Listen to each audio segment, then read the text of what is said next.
seria a terceira vez que ela não vem a reuniões comemorativas do aniversário. Para a gente é um motivo de grande alegria, né? E desde já vamos dar início ao nosso trabalho e vamos pedir a nossa irmã Rosilene para fazer a prece de início do nosso trabalho.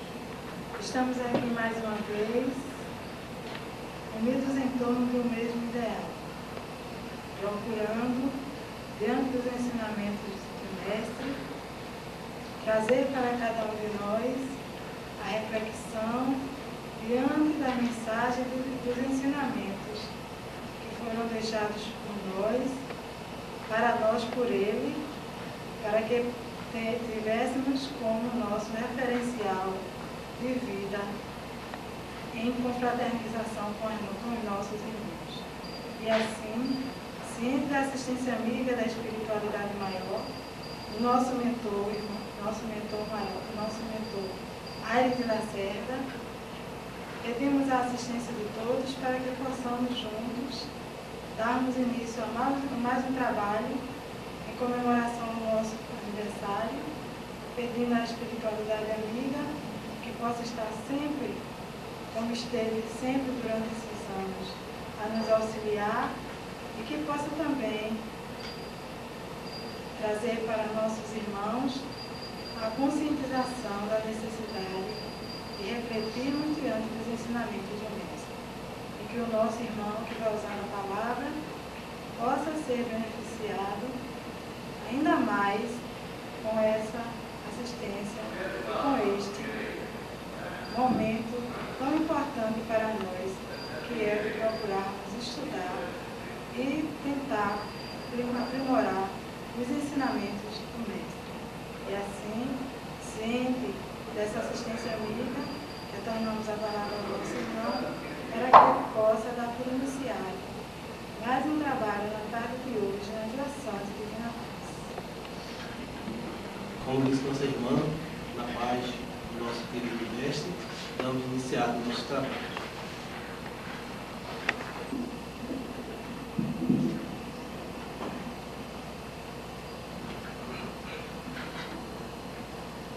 Prezadíssimos irmãos e amigos, os nossos votos de paz e de fraternidade.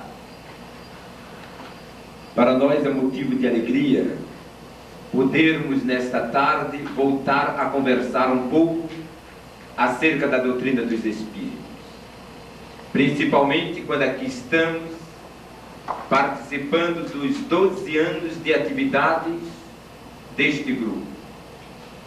E nos incumbe a tarefa de falar acerca da pegada do Mestre.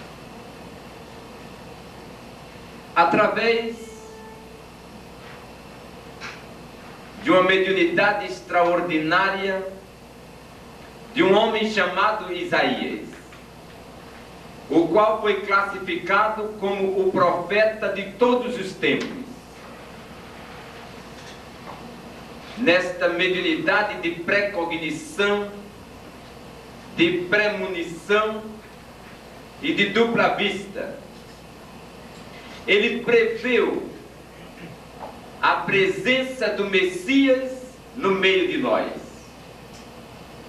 E estabeleceu ainda que para que isto acontecesse necessário era primeiro vir o seu precursor. E falava ele da presença de João Batista.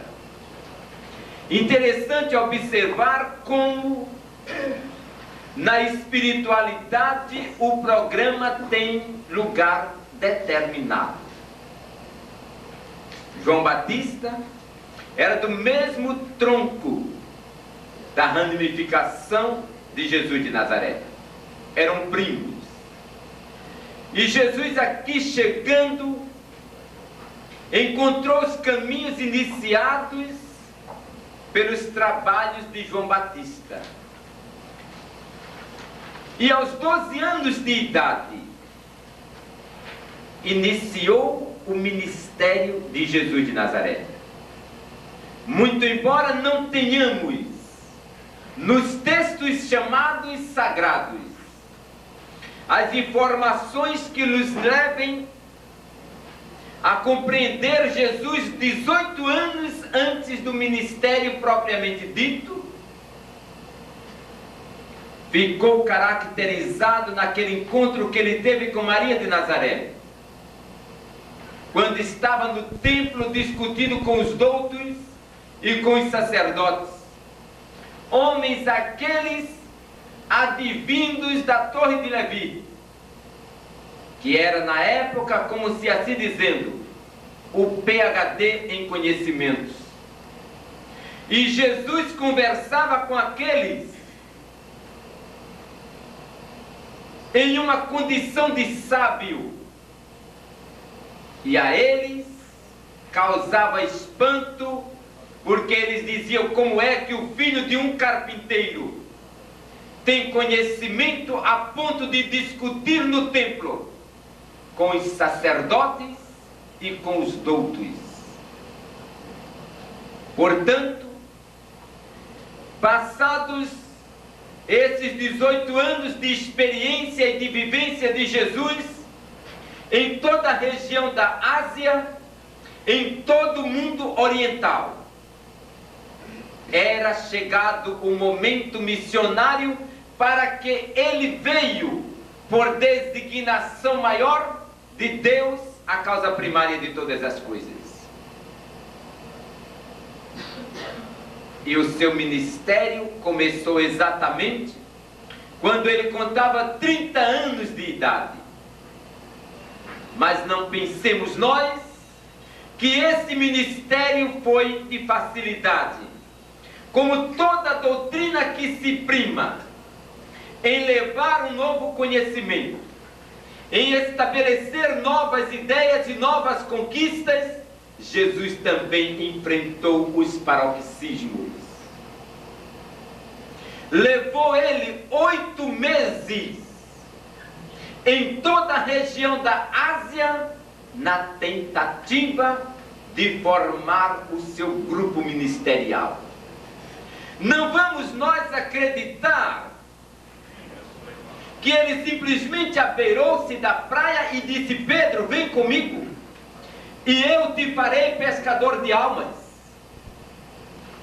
Não vamos imaginar que ele chegou simplesmente àquela região aonde encontrava-se Levi, na qualidade de tributarista, e disse: vem, abandona o teu trabalho e segue-me, que eu tenho uma nova história para ti. Jesus era coerente, como ainda hoje mostra a sua coerência, e como mostrou sua coerência diante de todo o trabalho que ele desenvolveu em prol da restauração da humanidade, porque esta era a sua missão. Ele abeirou-se do mar e ali encontrou Pedro, mas ele mostrou a Pedro qual era o seu objetivo. Ele disse para Pedro qual era o interesse maior. Ele fez ver a Pedro que o reino que estava instituído para ele não era o deste mundo. Ele instituiu a Pedro que ele não veio para descumprir as leis de Moisés, mas ele veio para restaurar todas as coisas e fazer cumprir as leis mosaicas, de onde ele era originário na qualidade de judeu. E Pedro aqueceu ao seu entendimento e com ele seguiu. E depois o mesmo ele dirigiu-se a Levi, expôs os seus motivos, disse o objetivo da sua estada no plano da terra. E Levi também entendeu e seguiu com ele nesta caminhada. E isto foi levando tempo. E ele aproximou-se de Lucas, que estava lá em seu templo para a cura material dos homens. E ele aproximou-se de todos os outros discípulos, João, e por fim encontrou-se com o Judas Iscariotes. De todos 12, ele escolheu 11, um se franqueou a participar. Judas a ele se apresentou e disse: Senhor, eu conheço a tua pregação, eu conheço os teus objetivos, eu sei qual é a tua missão neste plano chamado terra, e por isto que eu desejo também te seguir. E ele apresentou um currículo. Ele disse: eu sou mascate e sou tradutor de línguas. Ele era um filólogo. Ele tinha uma missão também neste plano chamado terra. E após esses 8 meses de luta incansável, Jesus concluiu com o seu grupo ministerial chamado de discipulado. Mas observemos que os paroxismos não cessaram também por aí. Porque ele houvera pegado a charrua das mãos de um homem chamado João Batista, que estava reclamando aos 4 cantos a insensatez dos homens, a ponto de ele dizer: eu sou a voz que clama no deserto. E Jesus lembrava esses momentos cruciais de João Batista. E Jesus também chegou a dizer: porque nenhum profeta tem glória na sua própria pátria. Ele reclamava o descaso do povo de Jerusalém. Ele reclamava a falta de interesse em conhecer qualquer coisa que ultrapassasse as barreiras do mosaísmo. E Jesus chegou a chorar pela incompreensão dos homens. Mas tudo é providencial. E Jesus, na qualidade de excelso médium, ele se viu chegar o momento de começar a desenvolver a mediunidade dos efeitos físicos. E ele, usando desta mediunidade, ele fez valer o milagre chamado da Caná da Galileia. Quando naquelas bodas 2 jovens estavam se casando, e o vinho que tinham para servir era muito pouco, e veio a acabar-se enquanto ali estavam ainda convivas para chegar.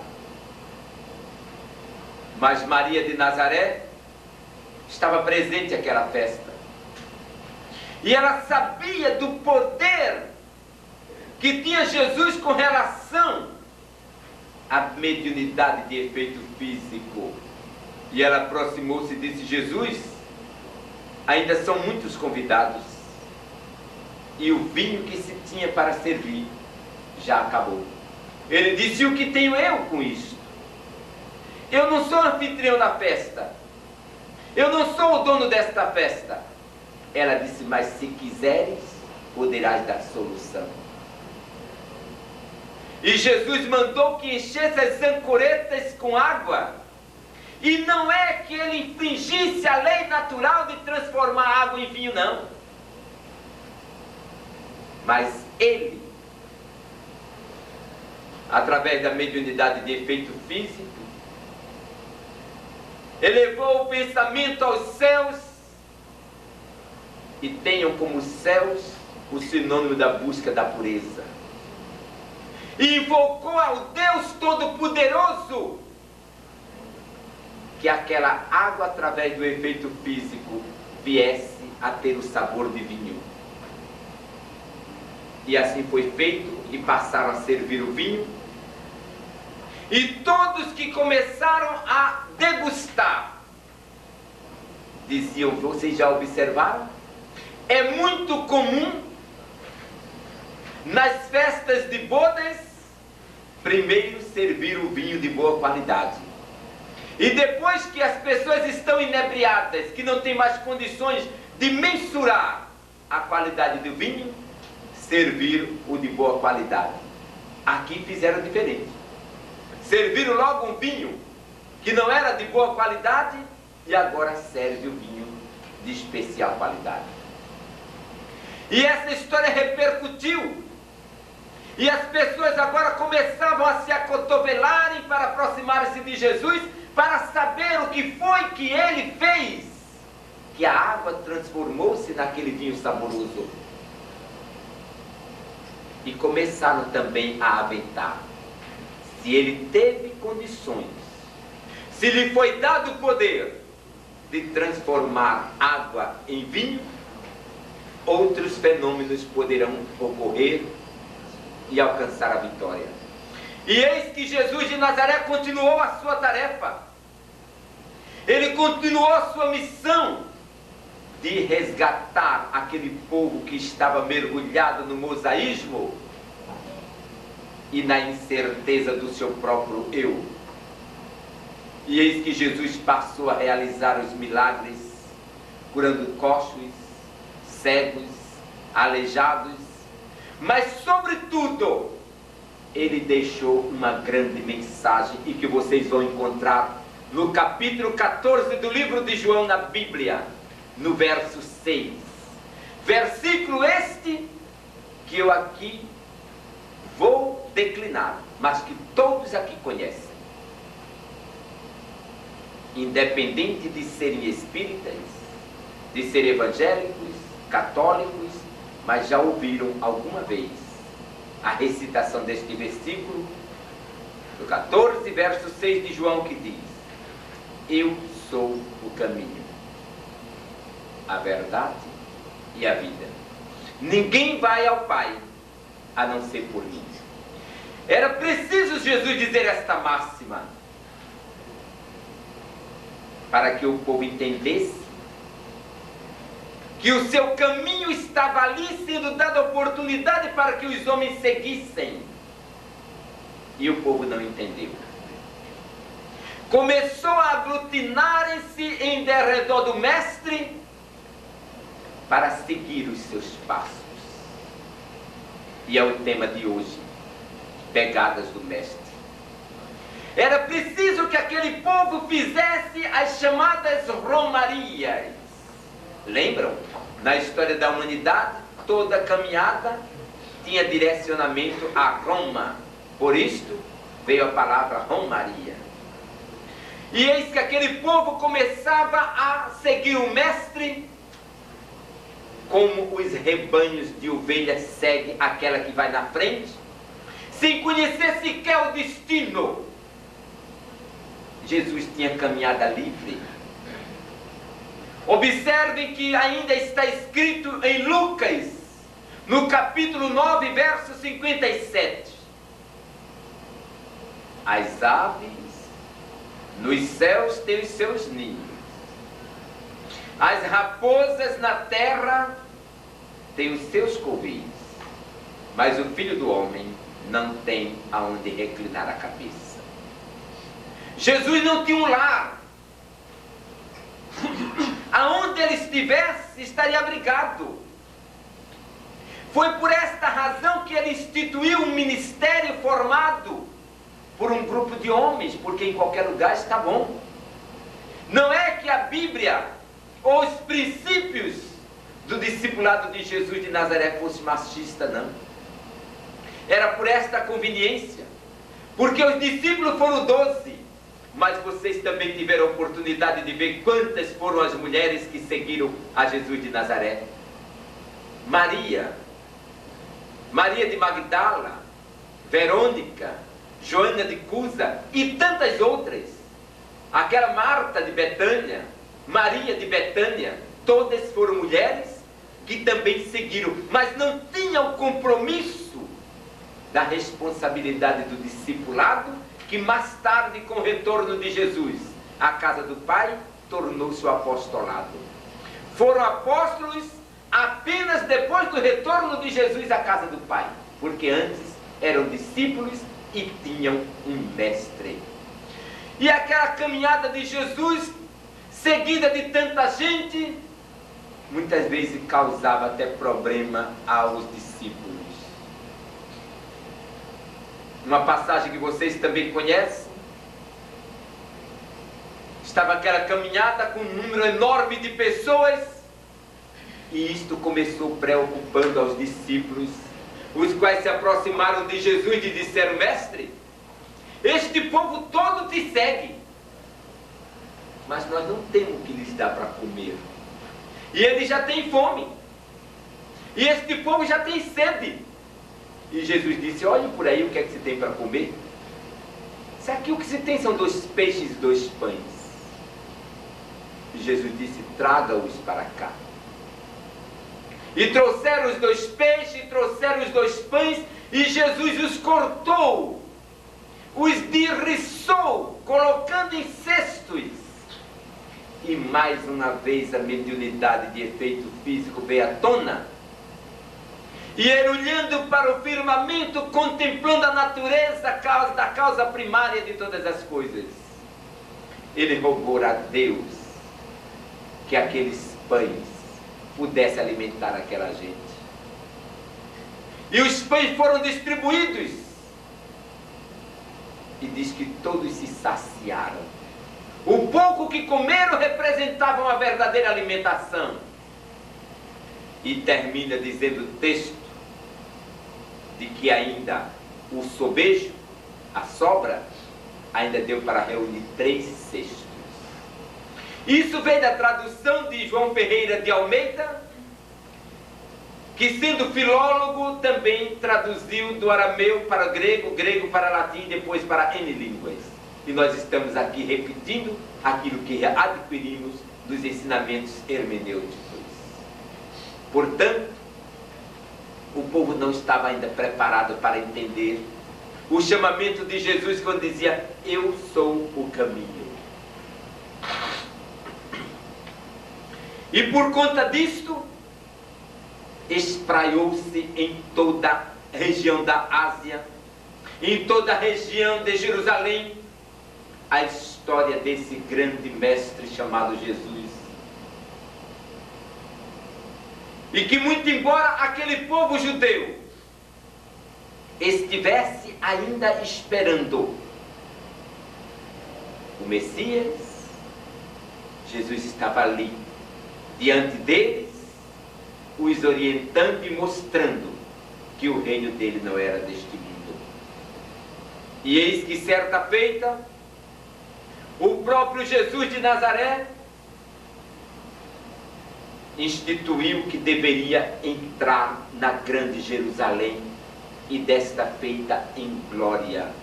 Porque o povo, na admiração da realização de seus fenômenos, agora passaria a acreditar no seu trabalho ministerial. E foram muitos os objetivos dele. Ele precisou conversar com seus discípulos e também lhes mostrar que era possível mudar o pensamento da humanidade quando esta busca era pelo amor. Observe que eu trouxe aqui um texto bíblico e que ele também coloca na minha e nas suas cabeças uma investigação. Porque quando Jesus falava por parábola, necessário se faz que nós analisemos por parábolas. A palavra parábola quer dizer comparar. É uma analogia. E se analogia, nós precisamos buscar em espírito. E foi isso que Jesus nos mandou fazer. Quando ele disse: consultai as escrituras em espírito, porque a letra mata, mas o espírito vivifica. E Jesus determinou aos seus discípulos que, se eles tivessem fé, se eles estabelecessem confiança, se eles crescem na condição do que estavam fazendo, eles poderiam fazer semelhante ao próprio Jesus. Mas também nós vivemos pelas provas escolares, e aqueles discípulos precisavam serem testados para saber até que ponto os ensinamentos de Jesus estavam surtindo efeito. Porque vejam o que ele escreveu em 15:16 de João na Bíblia. Eu disse de início que ele escolheu a 11 e um se apresentou. E ele diz para os seus discípulos: não me escolhestes a mim, eu vos escolhi a vós, para que produzais frutos, e que estes frutos permaneçam. Se ele era o mestre, os discípulos tinham a obrigação de aprender a lição. E Jesus teve que mostrar, com cátedra, com exemplos. E me lembro de Tiago Sérgio Nobre quando dizia: tem muito mais valor uma gota de exemplos que um oceano de palavras. E Jesus mostrou a ele e mostrou ao seu discipulado que era preciso romper as barreiras da incredulidade, as barreiras do medo. Por que barreira do medo? Ele tivera dito, você abre o seu evangelho no capítulo 1 e 2, ele diz: meu reino não é deste mundo. No 2 ele diz: eu não vim para destruir a lei. E ele estava naquele momento para ensinar a seus discípulos, contrariando a lei de Moisés. Nos pergaminhos da lei mosaica dizia, capítulo 18, verso 14 de Deuteronômio: são abomináveis aos olhos do Senhor os que praticam encantos, os adivinhos, os interpretadores de sonhos, os que invocam os mortos, os pitões, e faz uma relação das abominações. Todas elas foram superadas, mas era obrigado a cumprir. Você já ouviu aquele brocário que diz: faça o que eu mando e não o que eu faço? Moisés instituiu essa máxima para ele. Ele estava dizendo: não se pode fazer porque é abominável, mas ele fazia. Vocês lembram a história da transformação dos encantos das serpentes e da serpente de Moisés? Ele, lançando o seu cajado por terra, transformou em uma grande serpente. E os sacerdotes de Faraó disseram: mas isso nós também podemos fazer. E também já lançaram por terra os seus cajados, e esses transformaram-se também nessas serpentes, tipo dragões. E aquela serpente de Moisés destruiu a todos 12. Depois vocês vão encontrar a interpretação do sonho através de José do Egito. E porque ele interpretou com tanta sabedoria que deu solução a Faraó, e ele tornou-se ministro da Previdência Social daquela época. Quando o Faraó entregou a Arras, conhece a palavra Arras? Muitas mulheres e muitos homens ainda conduzem a Arras no seu dedo, o anel do compromisso. Eram chamados de Arras. E eles instituíram que, na colocação do Arras no dedo, a partir dali, todo o poder lhe foi dado pelo rei. Isso José do Egito, porque tinha mediunidade da interpretação, recebeu esse Arras e tornou-se o principal ministro da Previdência Social. Surgiu dali a Previdência Social. Querem consulta? Capítulo 41 do livro da Gênesis. Está ali toda a história para ser analisada, para ser buscada e entendida e discernida, o que é fundamental para nós. E depois, não achando por pouco, já tinham feito encanto, já tinham feito a interpretação de sonho. Lá vai Saul visitar a pitonisa de Endor e fez com que ela recebesse a presença de Samuel. E tantos foram os outros comunicadores, os que invocam mortos, que Josué procurou a Moisés e disse: Moisés, 2 mancebos estão no campo comunicando-se com os espíritos. E Moisés deu a resposta que o Papa deu em 1981 aqui em Pernambuco. Está no Diário de Pernambuco também. Não é conversa de Trancoso, não. Está lá. Moisés olhou para o Josué e disse: que ciúme é esse que tu tens para comigo? Que zelo é este?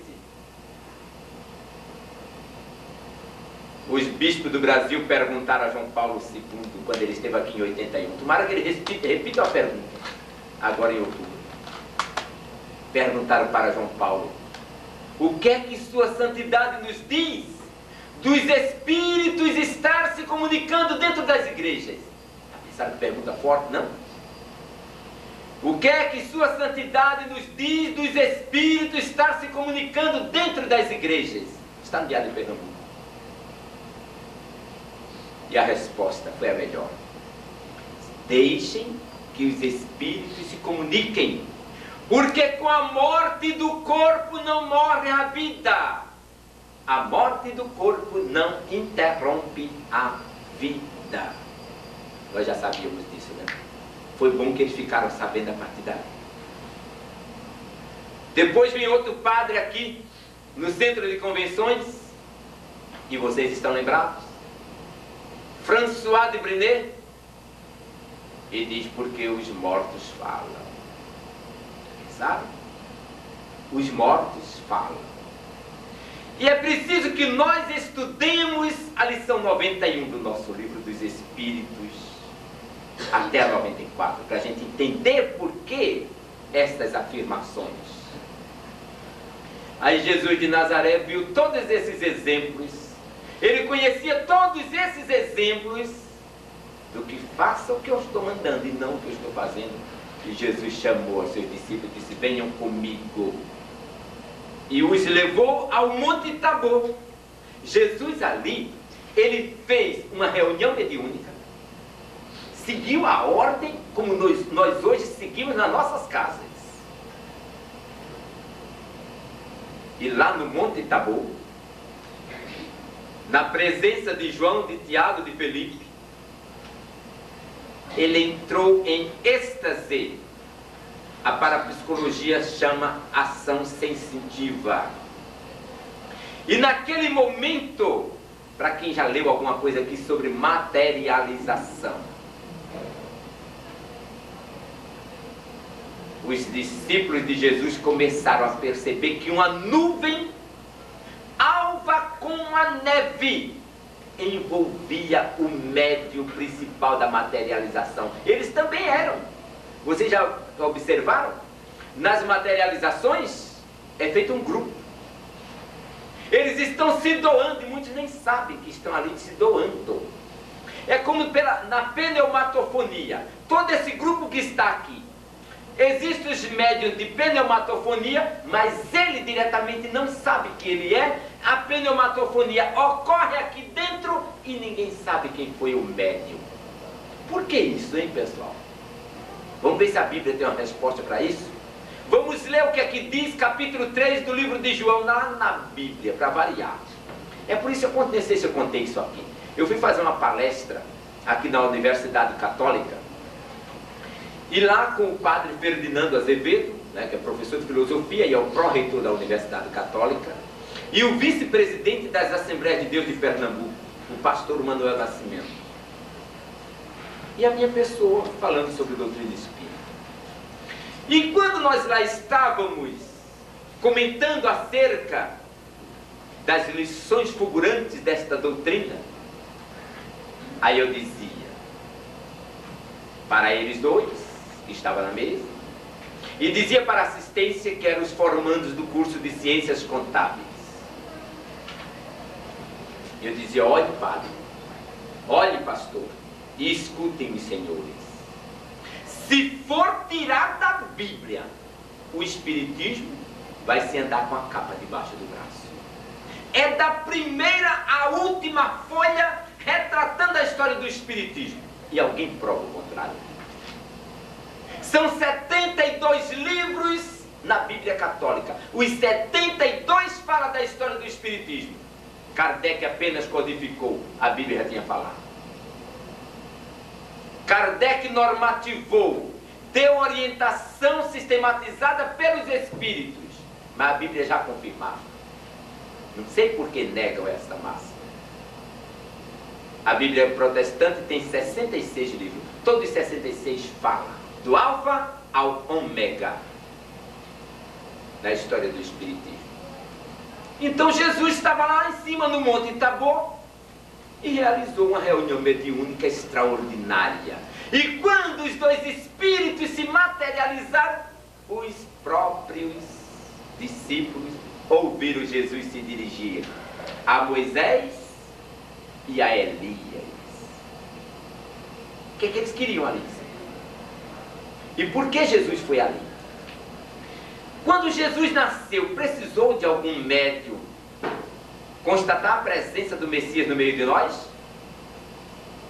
Eu já falei desses 3 indivíduos aqui que eram grandes médios da humanidade na época: Gaspar, Baltazar e Belchior. 3 médios orientais. Foram anunciados por um espírito e foram ter com Jesus de Nazaré, que havia nascido lá no estábulo. E eles convencionaram, porque cada mediunidade tem a sua forma adequada, né? Cada uma tem um princípio adequado. Querem conhecer as formas? Vamos conhecer na Bíblia. No nosso livro dos médios, a lição 89 por diante, vocês vão ter os nomes científicos que nos foram dados através de Kardec. E na Bíblia, no capítulo 12 de Paulo escrevendo aos Coríntios, vocês vão ver também ali, classificada a ordem das mediunidades. Na Bíblia, para variar. Então a gente vai encontrar Gaspar, Belchior e Baltazar. Convencionário. Olhe, se eu entender que ali está o Messias, eu vou fazer a oferta do meu presente. Ele levava mirra, o outro levava ouro e o outro essência. E também vocês, se perceberem ali a presença do Messias, depositem suas ofertas. A convenção era essa, eles não podiam cochichar um com o outro. E eles chegaram, e quando aproximaram-se do mestre, a excelsa luz resplandeceu nos seus olhares mediúnicos, e ele não se demorou, depositou a sua mirra. O outro, simultaneamente, como se num impulso mecânico, também estava depositando o ouro e o outro a essência. No nascimento de Jesus de Nazaré. O tempo não me permite, senão eu ia reproduzir para vocês uma informação que está no Corão, Alcorão Sagrado, de Maomé. O capítulo 5, quem tiver acesso a esse livro, leia o capítulo 5 do Alcorão. Mostra a pneumatofonia, uma das mediunidades de Jesus, no dia do seu nascimento. Primeiro dia que nasceu, a mediunidade pneumatofônica desenvolveu. Está ali composto também naquele livro do Alcorão. Livro esse escrito por grande parte da humanidade mundial, lá na região do Oriente. Os islamistas, os sikhistas e tantos istas creem fielmente naquele livro. Portanto, estava lá em cima aqueles 2 homens que houveram partido daqui do plano Terra há mais de 1000 anos. E agora para quê? Sabe para quê? Para dizer a Jesus de Nazaré que era chegado o momento dele retornar à casa do Pai. Já pensaram? Eles não estavam ali para fazer graça, não. Jesus não subiu ao monte para chegar lá fazer simplesmente uma reunião mediúnica à toa, não. E vejam, ele desceu sabendo que era chegado o momento do retorno à casa do Pai, porque a sua tarefa missionária aqui havia sido concluída, vírgula, porque ele disse: eu rogarei ao Pai que envie outro Consolador. E Jesus teve aquele diálogo lá em cima, manteve uma conversa com os discípulos: não digam nada a ninguém. Por quê? Por que esse segredo? Não digam nada a ninguém do que viram, até que eu retorne à casa do Pai. Depois pode dizer. Por que isso? Porque ele tinha dito: eu não vim destruir a lei, eu vim cumprir. Mas naquele momento ele descumpria a lei de Moisés, não era? E ele era obrigado a cumprir porque ele também era judeu. Mas ele também desceu e disse: venham comigo ainda. E foi praticar uma desobsessão. Lá em cima, no monte, uma reunião mediúnica. E cá embaixo, uma desobsessão. Todo mundo conhece essa história. O menino foi trazido à presença de Jesus e o seu pai disse: mestre, meu filho é lunático. Não tinha nada de lunático.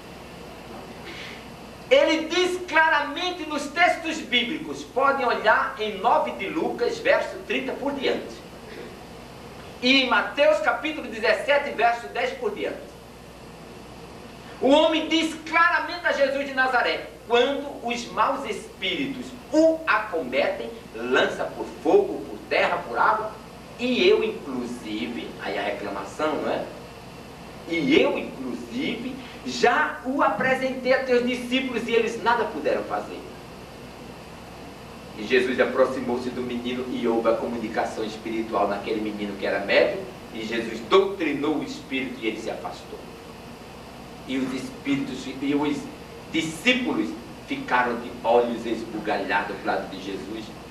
Mas mestre, por que isto? Nós já tentamos de tudo para afastar esse espírito, mestre.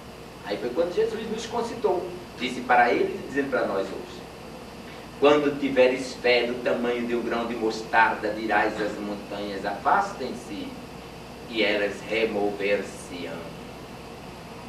Não é? Então nós também estamos neste barco. Nós estamos buscando esta convicção. Mas eu, vocês, nós, a humanidade, entra numa sala de consulta mediúnica e quando sai lá dentro diz: será que vai dar certo? Não é? Nós temos este poder de dúvida, porque ela é muito mais forte do que a certeza. Mas quando a certeza paira em nossos corações, aí nós temos uma convicção. Mas ainda nos passos de Jesus de Nazaré, ele deixou muito claro, chamou seus discípulos. Ainda precisava dar algumas lições àquele discípulo, porque é com exemplo que se dá lições. E ele desceu, sabendo de tudo o que estava ocorrendo, ele chamou os seus discípulos e disse: olhe, eu tenho que fazer com vocês a minha última ceia. Por que a última ceia, hein, pessoal? Por que isso? Jesus dizer: eu tenho que fazer com vocês a minha última ceia, que tem o nome de Páscoa. É que Jesus já tinha feito 32 ceias. Muita gente pensa, existe, pessoal, teólogos pensando que Jesus só realizou aquela Páscoa e fim de papo. Era lei, era obrigado a cumprir. Todas as famílias, as primeiras espigas do trigo era para se comemorar a Páscoa, que ainda era reminiscência da libertação do Egito para a terra prometida, que hoje está dando essa confusão toda que vocês assistem aí na televisão. Qual é ela? A Guerra Santa da Palestina. Uma briga eterna de dois irmãos. Os teólogos não pararam ainda para analisar que aquela briga é uma briga de dois irmãos, os filhos de Abraão, que ainda hoje briga através de suas descendências. Um querendo libertar as terras da Palestina, o outro dizendo não, que eu também já fui muito roubado. Essa confusão todinha. É você analisar que o paraíso terrestre é lá, a Mesopotâmia, aonde é o campo de batalha entre Irã e Iraque. É essa situação que o mundo esconde para manter preso aos grilhões das doutrinas o povo, porque é muito mais fácil seguir rebanhos do que raciocinar. E Jesus chamou seus discípulos e disse: olhem, sigam a caminhada e haverão, veja, mediunidade de dupla vista ou de pré-cognição. Jesus disse: sigam esta caminhada e haverão de encontrarem-se com um homem carregando aos ombros um cântaro. Diga para eles que precisa falar com o seu Senhor. O senhor daquele homem era José de Arimateia. E os discípulos foram e tal qual Jesus explicou, eles encontraram aquele homem que carregava o cântaro aos ombros. E seguiram com aquele homem. E chegando no palácio de José de Arimateia, disseram: nosso mestre Jesus deseja a tua casa para fazer a sua Páscoa. Por que Jesus estava precisando da casa de José de Arimateia? Porque ele não tinha um teto para morar. Lembra que eu recitei aqui 9, 20, 57 de Lucas? E José de Arimateia disse para os discípulos: diga para Jesus que a casa está à disposição. E foi quando ele fez aquela última ceia. E ele sabia que dentre os deles estava um para cumprir também uma missão. Aquela de Judas também foi uma missão. Ele foi escolhido. Vejam, Jesus escolheu a 11 e ele se ofereceu. Mas por que ele se ofereceu? Por que essa imantação de vir espontaneamente e os demais não vieram? Jesus queria arrebanhar o povo de Jerusalém e eles não vinham. Jesus saiu catando, explicando, doutrinando, dizendo qual era o seu papel ali para poder conseguir 12 e só conseguiu 11. E um chegou e se apresentou, chamado Judas Iscariotes, porque ele também era um escolhido. E eis, Jesus disse: dentre vós que comeis comigo na mesma mesa, um haverá de me trair. Vocês já viram isso nos filmes? E ocorreu exatamente como ele houvera predito, porque tudo estava estampada na história de Jesus de Nazaré. E tudo aquilo ocorreu. Mas veja ainda quando Jesus foi ao monte conversar, em oração com Deus, levando os seus discípulos, eles tinham sono. E Jesus chegou e perguntou ainda para eles. Aí é onde a gente encontra dentro da Bíblia a veracidade da reencarnação.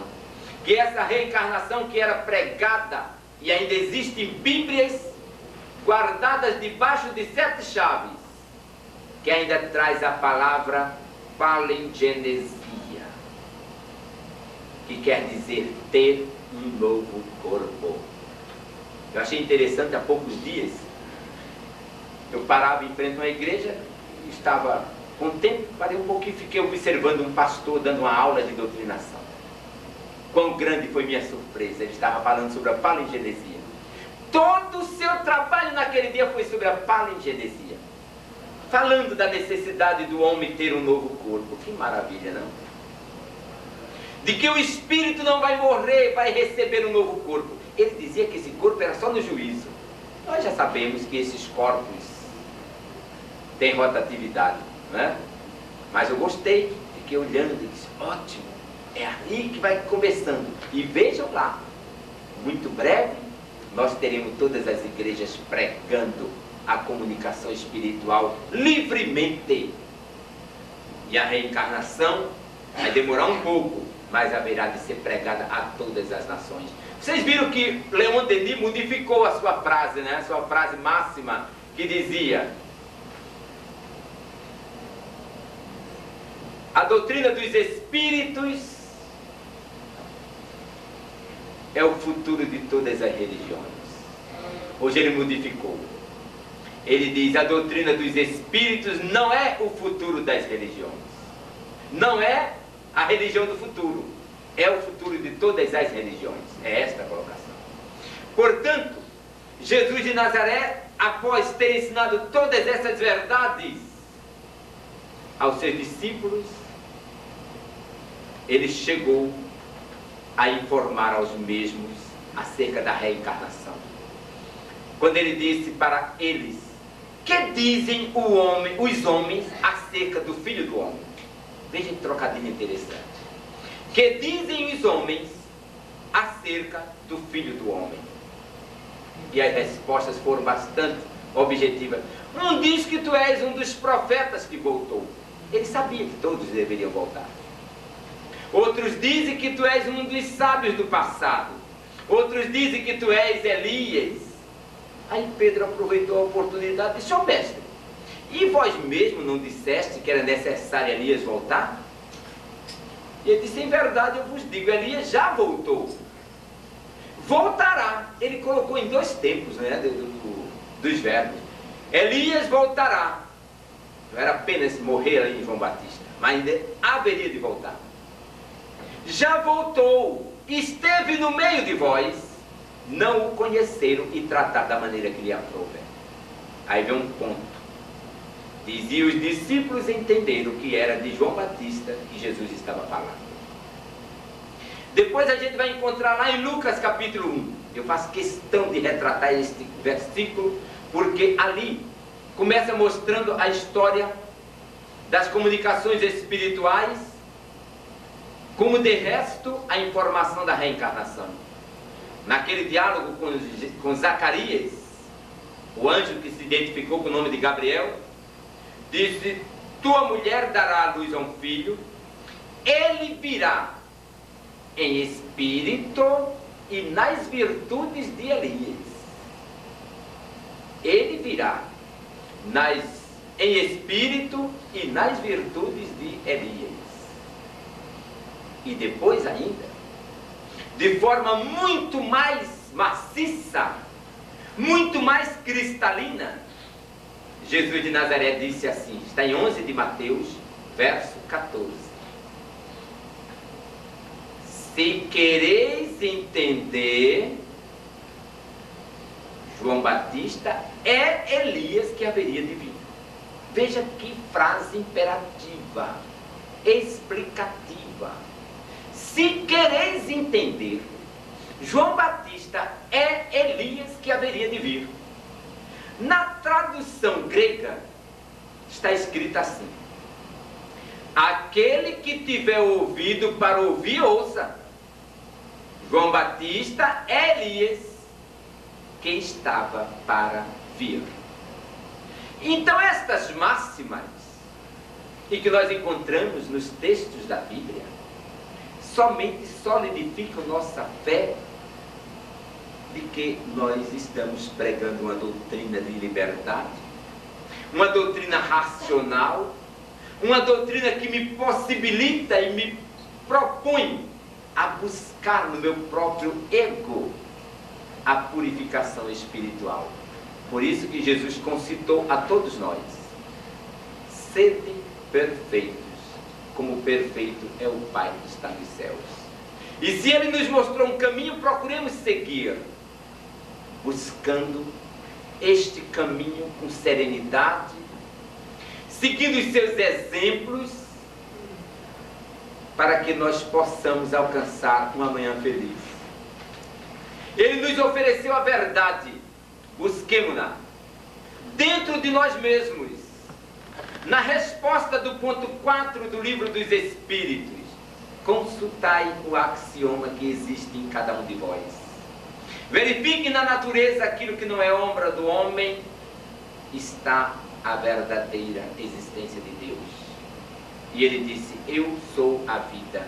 E quando ele nos disse que nos trouxe vida com abundância, é para que nós busquemos incessantemente vencer os obstáculos que nos rodeiam, distanciarmos-nos das montanhas que estão diante dos nossos olhos e nós compreendemos-nas tão grandes, mas que são pequeníssimas diante do nosso poder de convicção.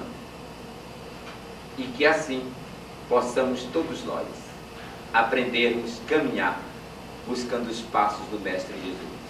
Eu quero agradecer a atenção de cada um, rogar a Deus, a Jesus, a espiritualidade que auxilia nos trabalhos deste grupo, que outros 12 vezes 12 tenhamos aqui, deste mesmo grupo, a realização deste aniversário para o nosso prazer e a nossa alegria pela elevação espiritual.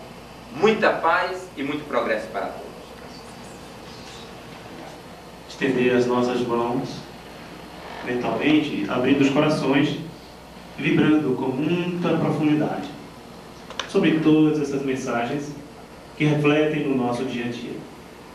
Agradecidos imensamente por isso, por esta bondade infinita que vem do nosso Pai, a gente abre os corações nessa vibração fraterna, atingindo todos aqueles que estão à nossa volta, distribuindo com muito amor tudo aquilo que de bom nós temos.